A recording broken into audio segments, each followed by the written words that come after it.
बिस्मिल्लाहिर्रहमानिर्रहीम। अस्सलाम वालेकुम। मेहमान आए और यखनी पुलाव ना बनाएं तो दस्तरखान अधूरा ही रहता है। तो चलिए बनाते हैं आज यखनी पुलाव। इसके लिए मैंने लिया है बीफ 1 किलो। इसको हम पतीले में डालेंगे।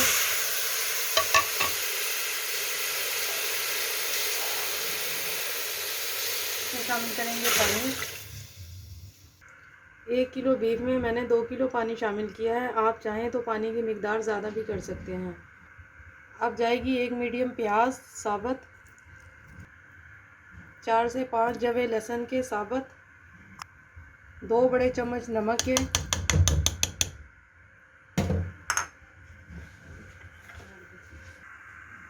एक लिया है मलमल का कपड़ा इस तरह का। इसमें मैंने डाले हैं 3 बड़े चम्मच साबुत सौंफ के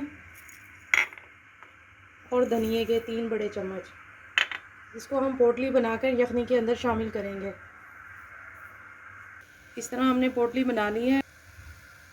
इस पोटली को आपने ज़्यादा टाइट नहीं करना, क्योंकि जब इसमें से सौंफ और धनिया पकेगा तो ये बहुत ज़्यादा खिलेगा और ये ना पोटली खुल जाएगी। ऊपर से इसका झाग रिमूव कर देंगे सारा।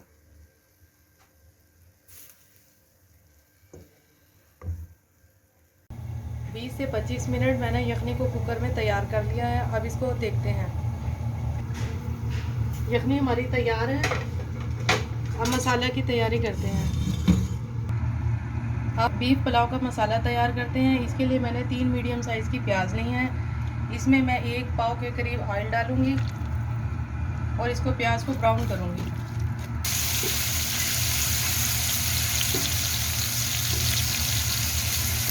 प्याज हमारी नरम हो चुकी है। अब इसमें खड़े मसाले शामिल करते हैं। मैंने इसमें डाले हैं 3 दालचीनी की स्टिक, 2 तेज़पात, 2 बड़ी इलायचियाँ, 4 से 5 लौंग, 6 से 7 काली मिर्च। खड़े मसाले को हम प्याज के साथ पकाएंगे ताकि इसका फ्लेवर अच्छे तरीके से इसमें जल्द हो जाए। प्याज हमारी लाइट ब्राउन हो चुकी है। अब इसमें डालेंगे 1 बड़ा चम्मच काले जीरे का। ये पुलाव का मेन इंग्रेडिएंट होता है। इससे पुलाव का जायका बहुत ज़बरदस्त हो जाता है। अब इसमें शामिल करेंगे 2 बड़े चम्मच लहसुन अदरक का पेस्ट। थोड़ा सा इसमें पानी शामिल करेंगे। 3 से 4 हरी मिर्चें, 1 टेबलस्पून धनिया पिसा हुआ,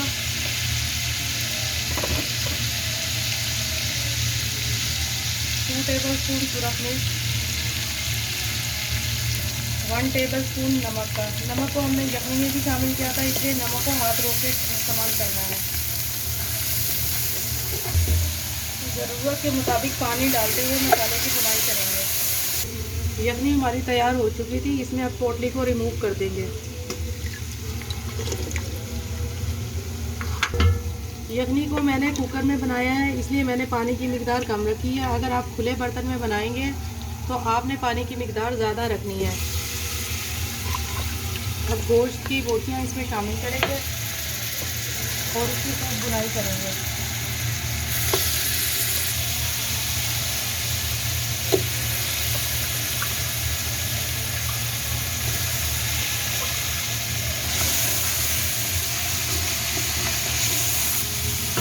बीफ की बोटियों की हमने मसाले के साथ 2 से 3 मिनट बुनाई की है। अब इसमें यखनी शामिल करते हैं।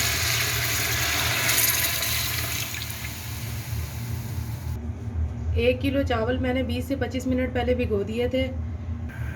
जितने आपके पास चावल हैं उससे डबल मिकदार में आपने यखनी डालनी है। अगर आपके पास यखनी कम है तो आप उसकी जगह पानी भी शामिल कर सकते हैं। चावलों को भिगोने से पहले मैंने 2-3 मरतबा इसको अच्छे तरीके से धो लिया था। चावल को भिगोने के बाद कभी भी मत धोएं, वरना चावल टूट जाएंगे।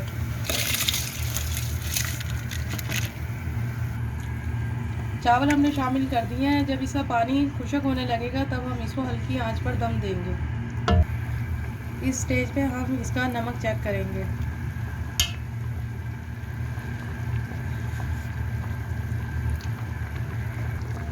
इसमें मुझे नमक कम महसूस हो रहा है, इसलिए मैं 1 टीस्पून नमक का और शामिल कर रही हूँ। अगर आपके चावल ज़्यादा देर के भीगे हुए हैं तो आपने यखनी की मिकदार को थोड़ा सा कम रखना है ताकि आपके चावल खिले खिले बने। चावलों ने सारा पानी सोख कर लिया है। अब इसको दम पर रखते हैं।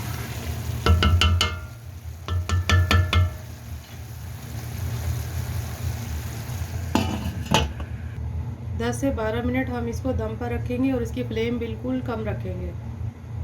बीफ पुलाव को 10 से 12 मिनट हो चुके हैं दम लगाए हुए। अब इसकी कंडीशन को चेक करते हैं।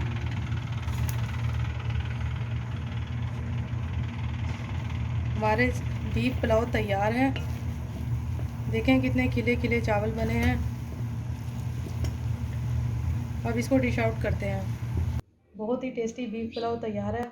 अगर आपको मेरी ये रेसिपी पसंद आए तो मेरे वीडियो को लाइक एंड शेयर करें और मेरे चैनल को सब्सक्राइब करें। शुक्रिया। अल्लाह हाफिज़।